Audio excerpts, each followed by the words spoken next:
Hello there guys and welcome back to a brand new Star Wars Squadrons video. A few hours ago the November update for Squadrons released, bringing us Fostar Haven as a new map, 4 new components and some great cosmetic customization along with bug fixes, balancing changes and more. So most of you are probably here for the content side of things, so I'll go over that first. As I said, the new map to the game is Fostar Haven, which you will recognise from the campaign prologue. This map is available to play on all modes, so co-op versus AI fleet battles, PvP fleet battles, and obviously dogfight.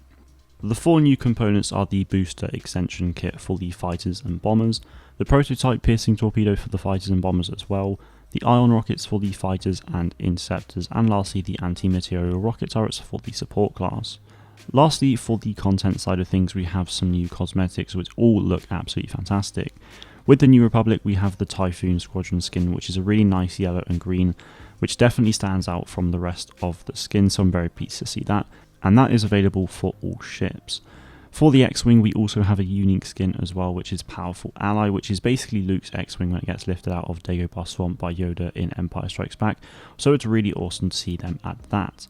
For the pilot, we then have the Venture set, which is a very stylish set, which includes a new jacket, trousers, and gloves.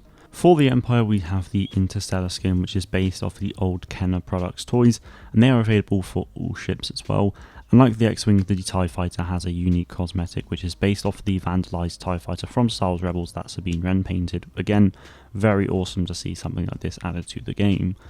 As for the pilots, there are 2 new armor sets for the Empire, which includes the Paladin set and the Navigator set, as well as 2 new species to the game, which is the Pantoran pilot and the Zeltron pilot. Also in this update, we got the next generation console upgrade, so Xbox Series X and S can now reach up to 120 frames per second, whereas PS5 now has improved visual quality and lighting. As for the bug fixes and balancing changes, I won't go into every single one, but I will go over the more important ones. So firstly, in fleet battles, the morale values have changed for AI starfighters. Previously, it was 4 points gained while you were defending, however it is now only 3 points.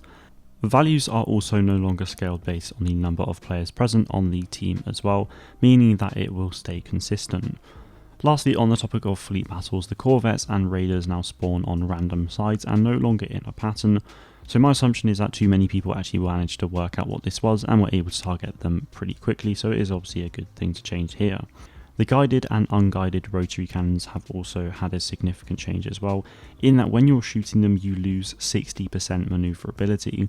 Note that this isn't the case during that 1 second charge up point, but only when you're actually firing the lasers out of your ship, then that is when that takes effect.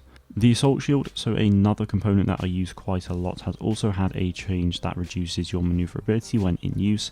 This is to better balance its role within the game.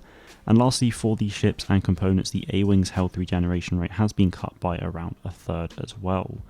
Now there's only one more change I'm going to mention today, and that is that the skill rating progress will now be shown as an exact value as opposed to it being a percentage.